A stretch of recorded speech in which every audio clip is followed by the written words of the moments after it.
I want to go across to Yogendra Yadav, who's joining us, and I want to show, because Yogendra Yadav likes election data quite in the way that he does, I'll show you one interesting nugget as I go across to him. I'm looking here at the seats classified as Muslim plus Yadav stronghold seats. So these really should be seats where the RJD and the Congress alliance should do really well.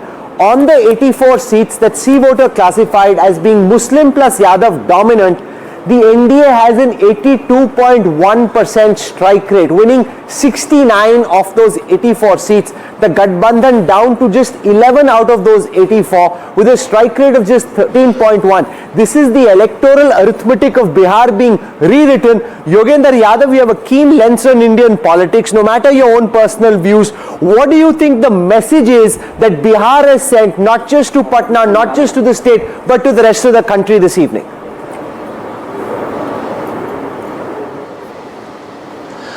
Thank you, Rahul. I'm not sure about the message to the country because I saw it as a very Bihar-specific election, which is what it was, which is how it should be read. To my mind, I should put it on record. You mentioned my personal opinion. It's not just opinion. You see, I'm a political activist. Bharat Jodo Abhiyan had supported the opposition and I had campaigned for Mahagathbandhan. Having said it, I must say that in my assessment, right from the beginning, NDA was ahead in this election, and I thought at no stage did NDA look like losing the election. NDA was ahead because I think NDA had a bigger coalition, bigger political coalition. NDA had a bigger social coalition, and NDA on top of it had managed to secure support from women. So NDA's victory did not surprise me. But I must say the extent of victory, the fact that it went up from where they was in Lok Sabha, that intrigues me. And the number of seats, which is 200 plus, that's when I saw it last, that is equal to the kind of performance the NDA had. It was not called NDA then, in 2010, Nitish's victory. Now, it so happened that I traveled then and I traveled this time. I do not see that kind of sentiment, so I worry if it is only public opinion shift or is there something more than that.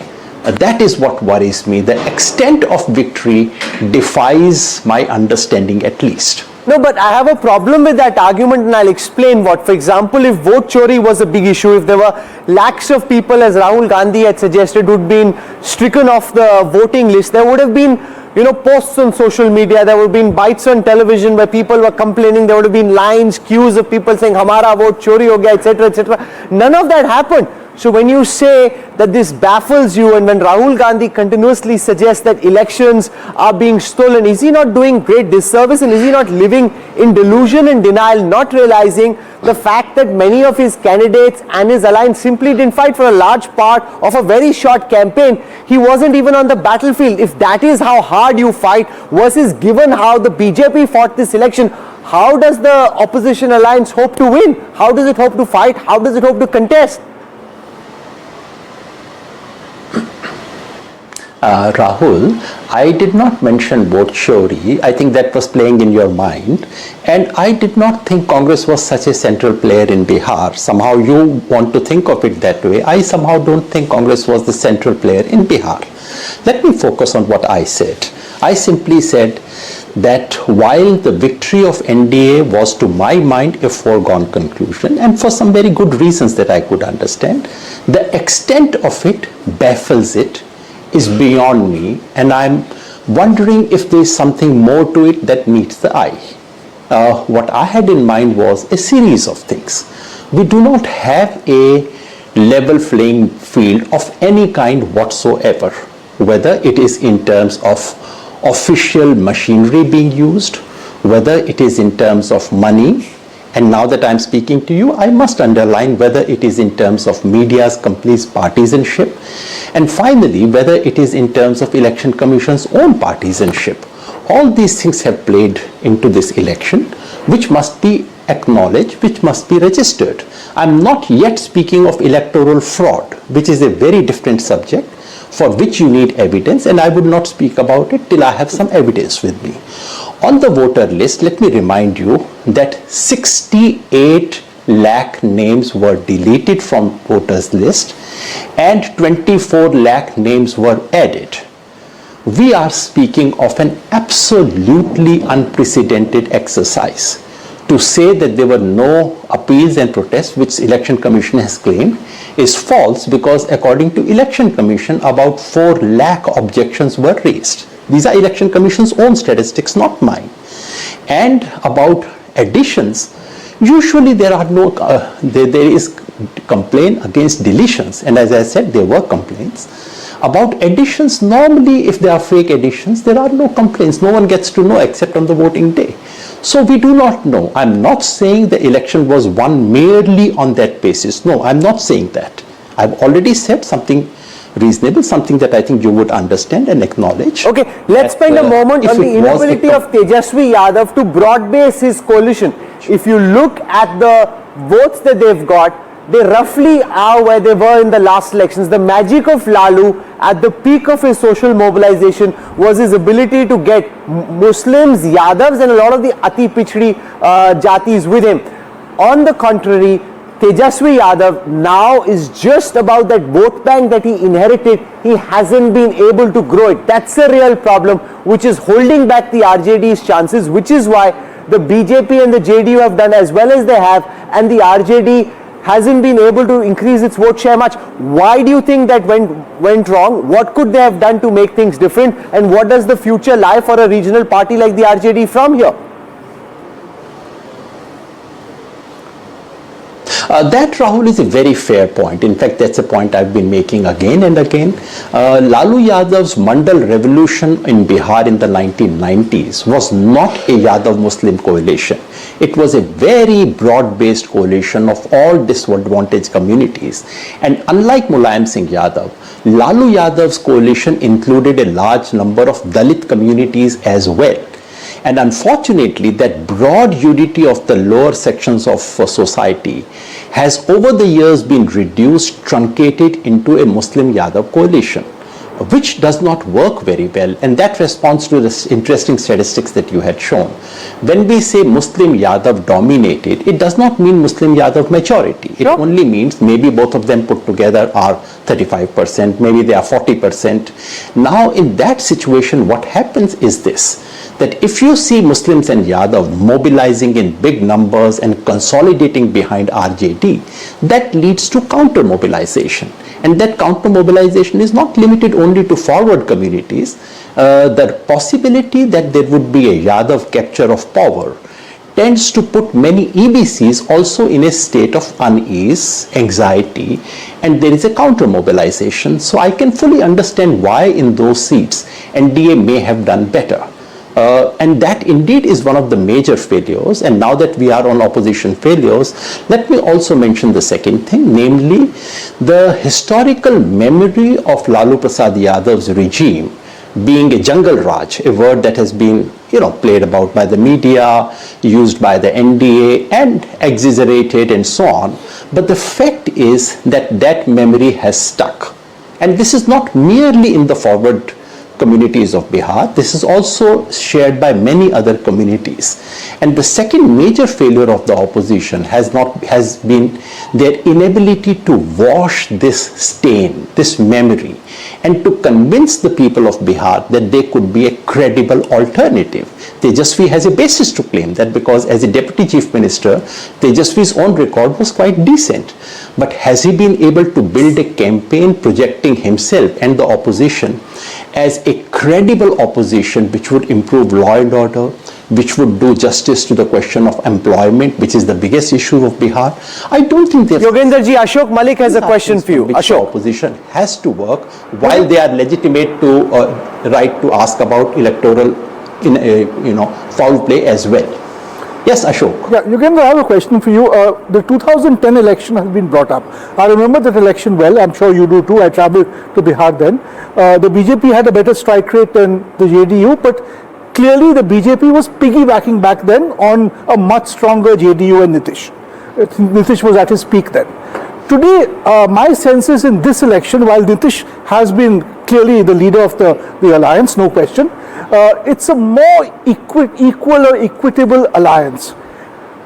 Are national parties, in this case the BJP, clawing back space in a polity that has been dominated by regional parties?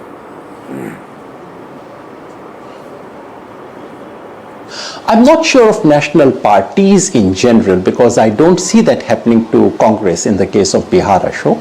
But yes, BJP is definitely coming back and becoming a bigger party.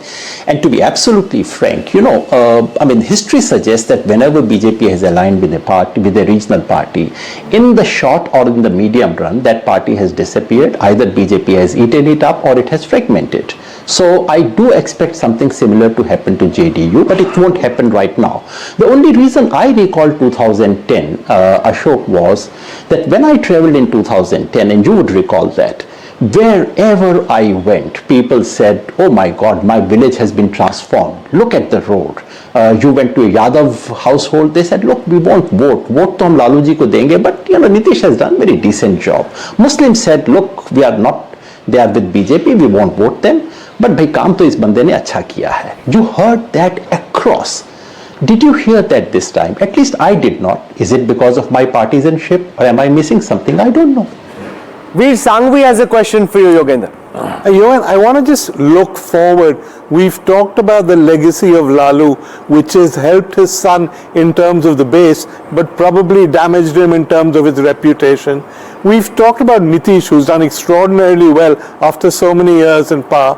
But this is the end, really. Lalu is no longer a factor. The generation that's going to vote in the next election is going to have fewer memories of Jungle Raj.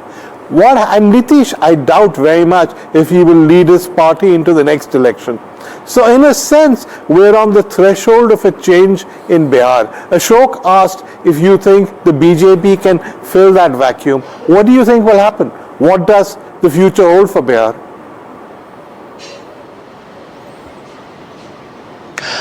Well, if you look at the opposition, starting with that, Tejashwi is young. Tejashwi has a long political career.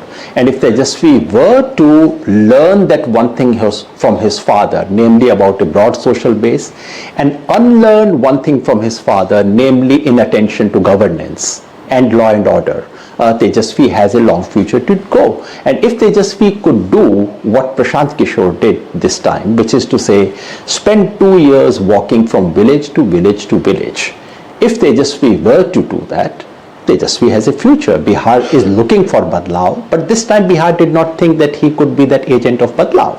But Bihar does want Badlao. Bihar is desperate for this. As for the BJP, who can rule out BJP's future in this country with everything going for them?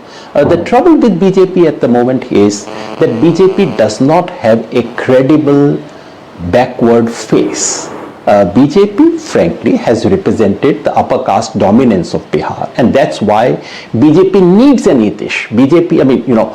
Forward caste of Bihar, in order to continue their stranglehold over power, would always need a backward who would ensure forward dominance. This is the critical nature of Nitish. But as you rightly said, Nitish is on his way out. So who else? BJP does not have yet a leader. That's BJP's biggest limitation. Chetan Bhagat has a question and a comment. Chetan, automatically seen as a party of the backwards. Yogendra ji, slightly different. How do you analyze Prashant Kishor's performance? 3.4% vote share, 0 seats. You've been in AAP when it started out. You've had your own attempts. What are your general observations on newcomers in politics? What is the good and bad here? And do you think Prashant overpromised? Do you think he's met expectations? He's beaten expectations? Chetan, today is a day to be fair to Prashant. I must confess that I've gone and campaigned against his party. But today is a day to be fair. Today is a day to acknowledge, number one, that in Indian politics, for any outsider to break through the high entry barriers is next to impossible. It's a day to acknowledge that Prashant Kishor really worked hard, showed political acumen, and managed to reach his message. I traveled in Bihar. In every single village, I found people discussing his initiative, and so many young people, none of who actually voted for him, were spouting his language, were asking questions about education and health. So today is a day to recall and salute the work. It is also a day to remember that all this does not translate into vote for one very important reason, unlike the Aam Aadmi Party. You need a movement. You need a ground organizing. Okay. You cannot create a Jana Sangathan and Jan Andolan based on paid political worker, which is what Prashant Kishor did. Yogendra Paid Yadav political ji, workers do not make movements in India. for joining us and sharing your thoughts. Thank you very much.